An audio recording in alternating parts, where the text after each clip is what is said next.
উত্তর দিনাজপুর জেলার ইসলামপুর শহরের পুরাতন পল্লী এলাকায় এক ব্যক্তির বাড়িতে বিধ্বংসী অগ্নিকাণ্ডের ঘটনায় তীব্র চাঞ্চল্য ছড়ালো এলাকায়। ওই বাড়িতে বেশ কিছু ফল বিক্রেতারা ভাড়া নিয়েছিলেন।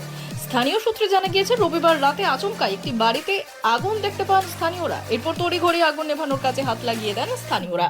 আগুনের তীব্রতা এতটাই বেশি ছিল যে মুহূর্তের মধ্যে আগুন বড় আকার ধারণ করে।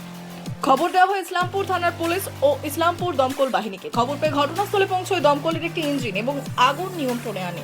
ঘটনায় কয়েক লক্ষাধিক টাকার ক্ষয়ক্ষতি হয়েছে বলে জানা গিয়েছে।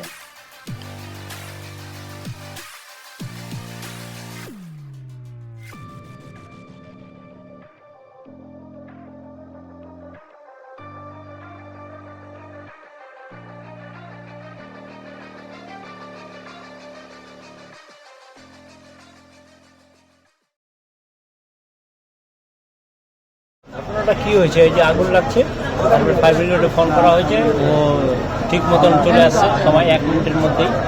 কিভাবে আগুন লাগলো জানি না কিভাবে লাগছে সেটা। এখন তো বাড়িতে, ওরা তো বাইরে থাকে, বর্ডার সাইডে বাড়ি, ওরা সকালে 10টার সময় চলে গেছে। এখন কার বাড়ি এটা? এটা কার বাড়ি বলতে পারবো না। বাবুর নাম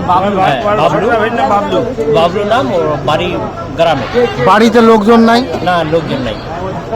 কি হতো এখানে, মানে অনেক ফল দেখতে পেলাম। যদি না দেখতো, আজকে শনিবারের দিন আছে, সবাই তো রাস্তার মধ্যে আছে না, দেখছে, দেখে বলে খবর দিয়েছে। তাড়াতাড়ি কাজটা হয়ে গেল, না হলে যদি না হতো, না দেখতে পারলে তাহলে অসুবিধা হতো। সামনে আছে, রুমে তো ফল টল দেখা গেল। ফল ভাড়া আছে, ভাড়া আছে গোডাউনে। এটা কি জানা যায় না কিভাবে আগুনটা লাগলো? সেটা জানা যায় না। এমনি কার বাড়ি আপনি জানেন না? না, এই বাড়িটা তো দিয়েছে, ও ভাড়া দিয়েছে। কয়টা বাড়িতে আগুন লাগছে? কয়টা বাড়িতে আগুন লেগেছে? একটাই, ওটাতে লাগে, ওটাতে বুঝে